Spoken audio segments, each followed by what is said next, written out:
I'm here with Eddie Chris of Ren. Eddie, thanks for having us in your home today. Welcome. Oh, it's going to start off. There's a story behind this. Yeah, there's going to be a story, and y'all aren't going to know what it is until you see this, and towards the end of the program. But Eddie, how the hell are you, man? How you doing? I'm doing great. Welcome. Oh, thank you. Thanks for welcoming us to your home. I appreciate it. Listen, I understand, man. Something new's just come into your life, man. Yeah. Tell us what's going on, man. Yes, yesterday morning, 8:03, we welcomed to the world my newest granddaughter, Charlie Renee. She was born, ironically, almost the exact same weight and the exact same length as my first granddaughter, Maddie Jalen. So, all 10 toes, all 10 fingers, right? Yes. Nothing extra. Okay. Same blue eyes. Same blue eyes. Excellent. Well, for now they are, anyways, right? Yes. And she, different. This one, she actually came into the world with a little bit more hair than the first one. So she's got a head start on the hair this time because Maddie, we weren't sure she was ever actually going to get some hair. Yeah, it takes some of them a while. Yeah, for the longest time, poor Maddie, we just didn't think the poor girl was going to grow any hair. But yeah, she the picture on Facebook it says it all. She's adorable. She's adorable. Congratulations, yes, Grandpa. Thank you. Very cool. There's nothing like grandfatherhood. There's one thing to be a father, but it's another thing to be a grandfather, and it's a very special step in our lives. Yes, for sure. And I said it on Facebook. There's nothing that everybody has their moments, but there's nothing of when, and even though they can't talk, and even though they can't say hi, it's that first time that you look into the eyes. Right. They're in your heart, they're in your soul, and that's it. It's open your wallet. Start writing checks. Yeah. Well, after a while, I have a 14th on the way now, and I have 14 grandchildren between my wife and I, and you know what? The bank account hasn't suffered for a while because of once you reach a certain level, it's hey, happy birthday, man. Mm-hmm. It's like okay, if there's a special. Which one are you? Yeah, which one are you? Who are you? Yeah, that kind of a thing. But no, being a grandfather is really special to me as well. And I wanted to ask you now. Your lifestyle over the years has changed, okay, and your music vision has remained the same. How do you maintain that music vision today to keep it as it was yesterday? I mean, to keep it fresh at the same time, but at the same time, you want to bring some of it back. Do you mix the two? Tough question, I know. It is. Yeah, I'm going to start this off, man. You told me no holds barred. Before I was married, it was what you just said. No holds barred. You ran out, you hit all the clubs, you played music, you didn't care. It was live life to its fullest. You wanted to be a rock star, you didn't care. You stayed out all hours, you jammed, you did what you wanted to, and you lived life to its fullest because you thought that was what life was all about. Mm-hmm. Then you meet somebody that you decide you're going to spend the rest of your life with, and life changes at that point. And music to me was never about, it was never going to be my life. Mm-hmm. I always knew that, early on I knew that I didn't have, I don't want to say the talent, but I'll use that word talent, to make music my entire life. I always knew music was going to be something on the side, but didn't mean I didn't want to take it seriously. I always have. Excuse me. But when marriage came along, and then not long after that, finding out that my wife was pregnant, it's like, uh-oh. Yeah, time to wake up. Yeah. However, I didn't really change. I still wanted to play music. I still did that. And my son's going to see this, and he's going to look at me and say, really? Really? I don't like to use the word regrets, but at this stage in life, I do have some. Oh yeah. And some of those regrets are making the decision to be in the bar 5 nights a week every weekend of the year. I remember after my son was born, 1980, June of 1989. Hope I got that right. And from 90 through 93, somewhere around there, I remember looking back and looking at my calendar. Remember, we all had the black books back then. I'm looking because Michael's standing up there, so I'm looking at him, making sure he's looking at me because we all had those black books back then. And I'm not talking about the black books where we kept. I'm talking about our calendars for music. We had to know what was going on, right? Yeah. We had the black books too. We didn't have the phone on our hip. Right. The phone. I remember looking back at that and going through and looking at all the dates for bookings. And from 91 through 93, I had 7 weekends off. Wow. Now, through that time, I was playing anywhere from, think about that. It's not just how much time you spend at the bar. It's practicing, it's setting up, it's tearing down, it's spending time on the phone, it's bookings, it's all that crap. Not to mention you have to get paid, so you could feed that kid at home, right? Right. I look back and I really do think about what I missed with my son. So, yeah, life was supposed to change, and it didn't for a while. It didn't, and I didn't make the adult decisions that I should have. So yeah, there's some regrets there. Yeah. But thankfully, my son turned out to be a very, very responsible and a very good young man that he is today. And so I didn't do too bad. That's pretty cool. That's pretty cool. Yeah. And then as it progressed,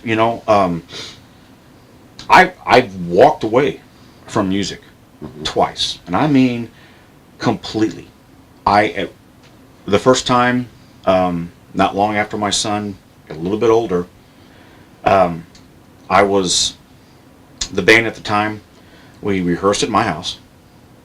I did probably 95, 98% of the bookings. I owned the entire PA system. Hauled it. I owned the truck that hauled the PA system. Big old piece of junk box truck. Yeah. Parked it behind my house in the alley. Traded off my truck that was my main source of transportation to get back and forth to work. Traded it for this big old truck and a piece of junk Cavalier station wagon that I basically forced my wife to drive, which she was now transporting my young son in, which then left me with driving this piece of junk Nova. But we had a band truck that hauled the PA. Yeah. And I finally was like, this is stupid.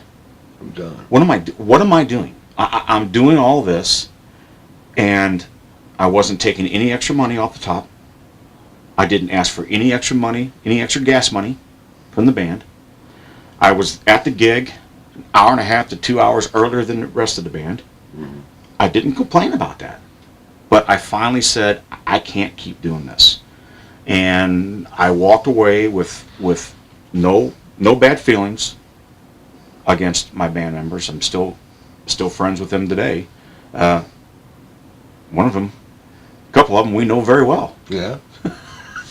From a long time ago. And one of them, very good friends of ours, KGF Rocks. Yeah. Metal Enema.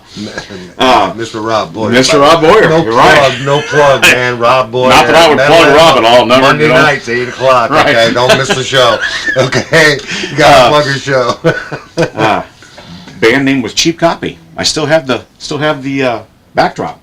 in the other room. Cheap copy, huh? Cheap copy. Yeah, great for a covered band. Oh, that's a great name for it. I wouldn't use that as a national act, but a No, cover band. no. Yeah. Well, it was the perfect name for a cover band. Yeah, sure. We were a cheap copy of every band out there that we were covering, you know. So, but I literally walked away. I sold everything. Wow. I sold every guitar. I sold my guitar amps. I sold my keyboards. I sold the sound system. I bought a car from a friend of mine. At the time, before that, he was one of the guitar players in the band that had left. A friend of mine by the name of Steve Page, who I still talk with. And in fact, he's one of my golfing buddies. And it was a 78 Buick Regal Pro Street car, which ended up being one of my show car at the time. And started going to car shows with that, started hanging out. And I literally had nothing left. Nothing. I had a couple broken mic clips. That was about it. Huh? And I walked away from it completely. Wow. And was done with it for, had to be 2 or 3 years. And that was that life change. Yeah. And it was surreal. So to look back on that, you learned the lessons of that, and you know that that's never going to be that way again. Looking back on that, the lesson you learned from that was what? I got in over my head. Financially, emotionally, and I let music take control, way too much control of my life. And because of that, I missed out on things with my son and my family that I shouldn't have. Okay. And I see people out there now, and I've had people at some of my red shows come up to me, and I actually had a young person come up to me and ask me sometime. They say, "Man, I love what you do. Love watching you on stage. You look like you're having so much fun." And I said, "I am. I'm having more fun now playing music than I ever have in all the years that I've been doing this." So what you learned from it wasn't fun anymore. And at that point in my life, back then, it was didn't not get fun. It wasn't fun anymore. And it became a job. Yeah, or a more than a job, a chore. Yes. To get out there and go to the venue and be early and set up and stand there tapping your toes saying, yeah, I'll have another beer. But today it's different, okay? And using that in the past, we look back in the past and we don't want that to control our lives. Now it's different for you. Now you seem so much more fucking comfortable than yes. then. What's the difference, man? What's the difference? I don't care. Okay. I don't care. I literally, I do and I don't. Okay, that sounds really stupid, but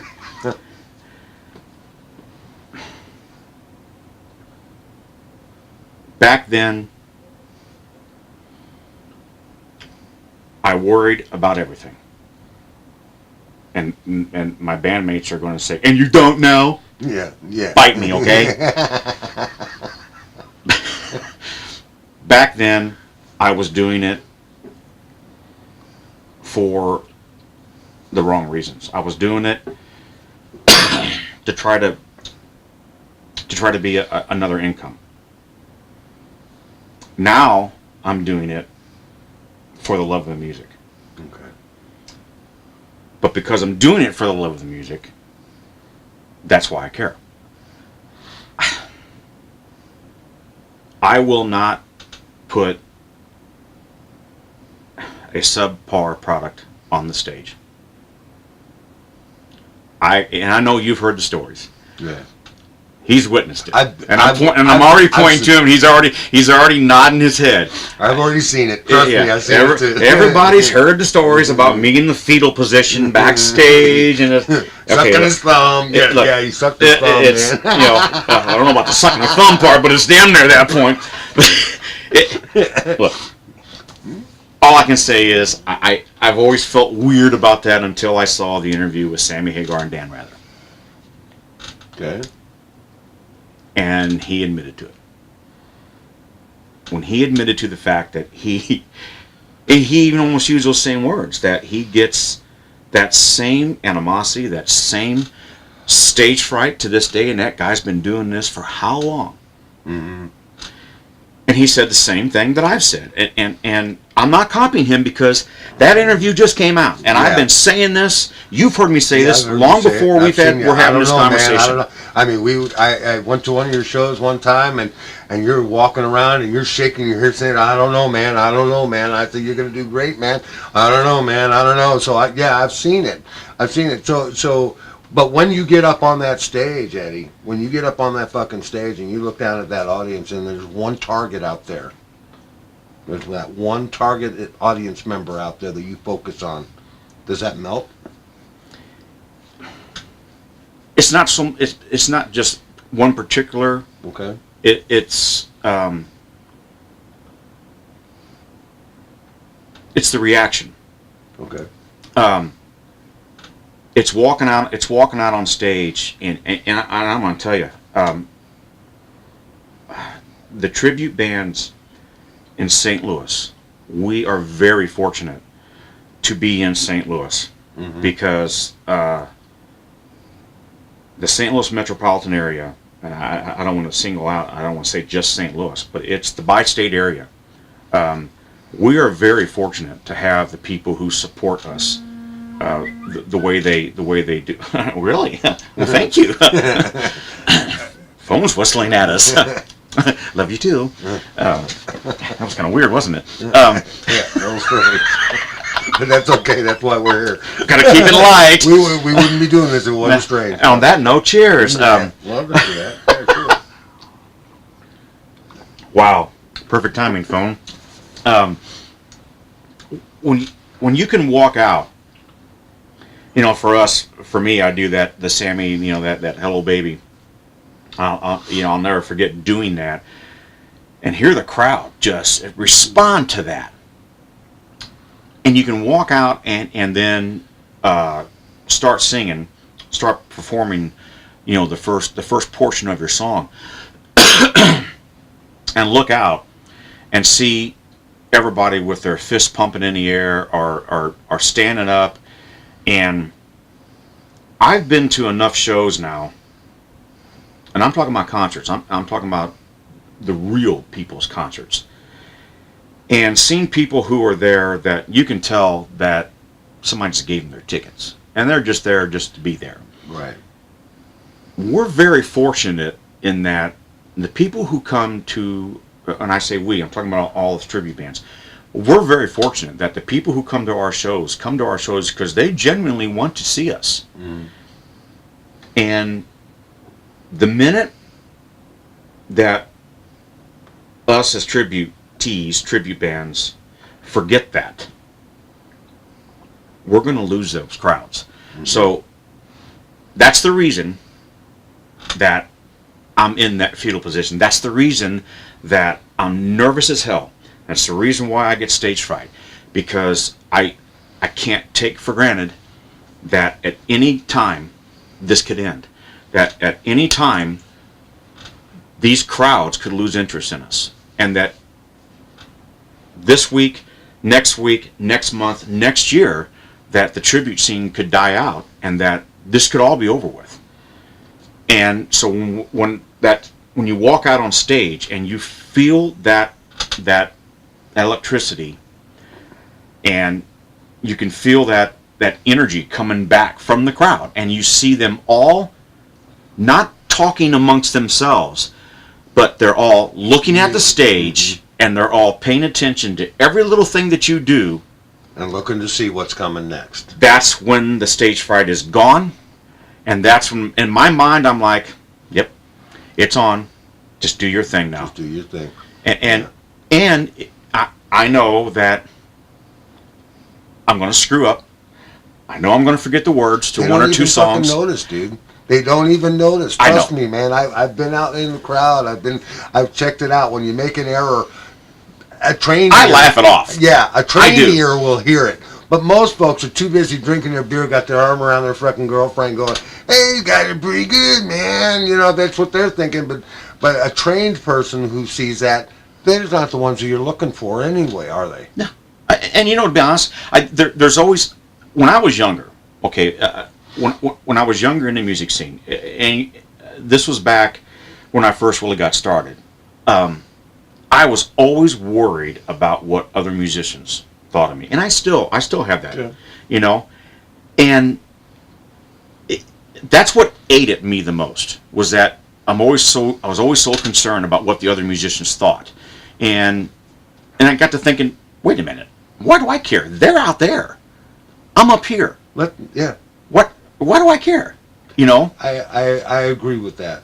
However, I will say this: you do want the respect of your peers. Mm-hmm. You really do, because the respect of your peers, especially in the St. Louis music scene, is important, because the St. Louis music scene has cliques. Yeah. And those cliques can help you grow. Oh yeah. Into better venues, into the better get talked about, get with better, talked about to owners, talked about to agencies, talked about, I know about that one. Right. Yeah. So I experience it every day. Yeah. See what I'm talking about there. Yeah. So yeah. it is important to have the respect of your peers. Right. And as silly as it sounds, I don't like to.